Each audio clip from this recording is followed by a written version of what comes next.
La primera carta de Pedro. Su nombre era Simón o Simón cuando se convirtió en un seguidor de Jesús. Él era parte del círculo cercano de los 12 discípulos.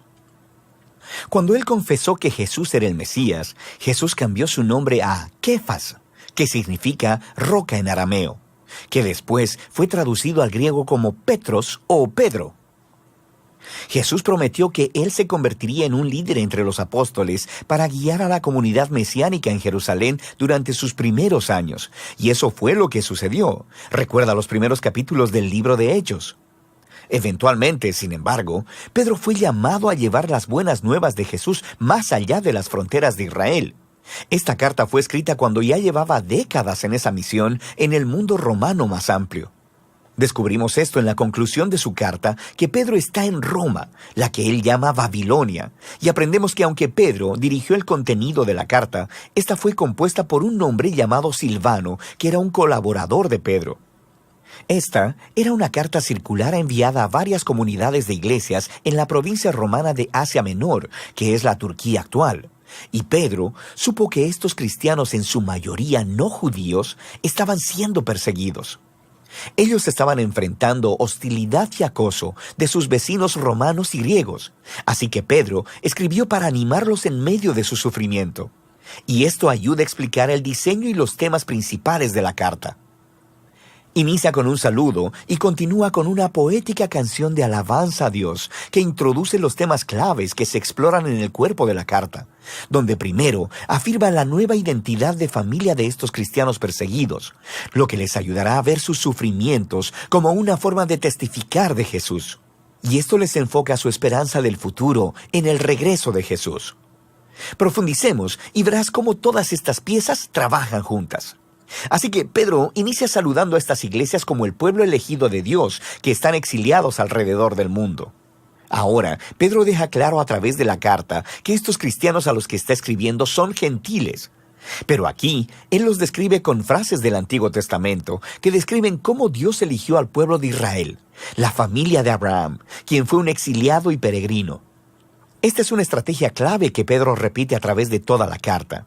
Él quiere que estos cristianos no judíos que estaban sufriendo vean que a través de Jesús ellos ahora pertenecen a la familia de Abraham.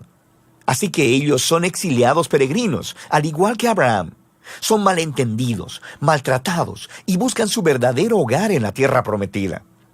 Pedro continúa esta idea en la canción inicial.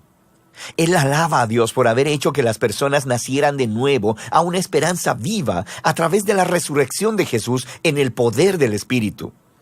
Dios está invitando a todas las personas a una nueva familia centrada alrededor de Jesús.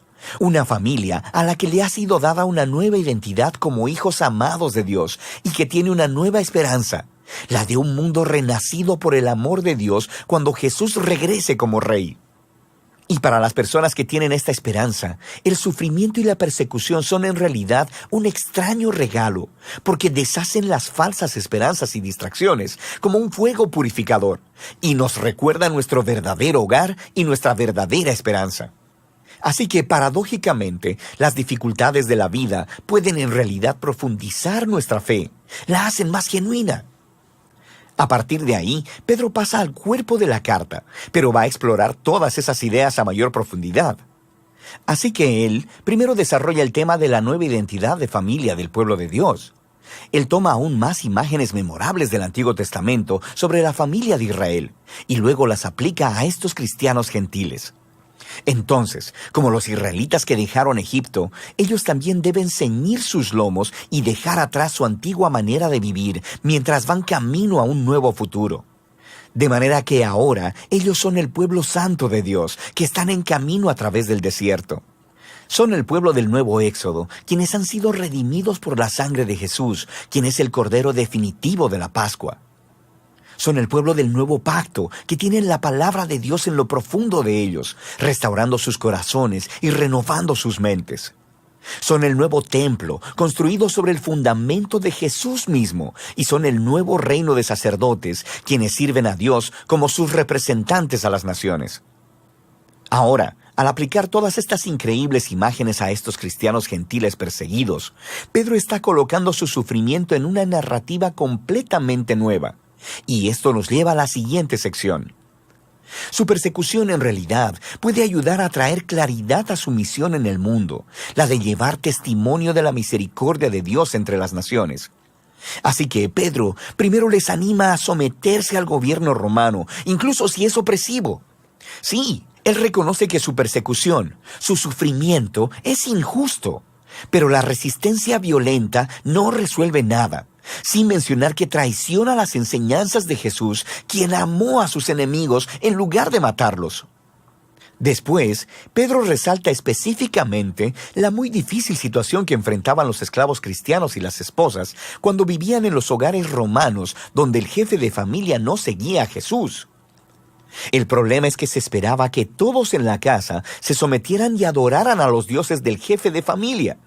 De manera que Pedro está consciente de que dar tu lealtad a Jesús generará sospecha. Así que Pedro dice que es verdad. Todos los cristianos, incluyendo a los esclavos y a las esposas romanas, han sido completamente liberados por Jesús, pero deben demostrar esa libertad no a través de la rebelión, sino resistiendo el mal de la misma manera en que lo hizo Jesús, a través de mostrar amor y generosidad a tus enemigos. Y en los hogares donde el esposo también es cristiano, la historia es distinta. Ellos deben tratar a sus esposas de manera totalmente diferente a como lo hacen sus vecinos romanos, considerándolas como iguales delante de Dios y dignas de honor y respeto. Y Pedro espera que el imitar el amor y el reino invertido de Jesús le dará poder a sus palabras, mientras dan testimonio de la misericordia de Dios y muestran a las personas la hermosa verdad del camino de Jesús. Pero Pedro también es un realista. Él sabe que los cristianos seguirán siendo perseguidos, así que les recuerda de su vindicación futura. Él recuerda cómo Jesús mismo fue perseguido injustamente y asesinado por poderes humanos corruptos, pero en realidad estaba muriendo por los pecados de sus enemigos. Y después Él fue vindicado y le fue dada la vida de resurrección por el Espíritu. Y ahora Jesús está exaltado como Rey sobre todos los poderes humanos y espirituales. Luego Pedro muestra cómo el bautismo apunta a la vindicación de los seguidores de Jesús. Entonces, como Noé, ellos han sido salvados a través de las aguas, no como un ritual mágico, sino como un símbolo sagrado que muestra el cambio de su corazón, su deseo de ser unidos a Jesús en su muerte y resurrección.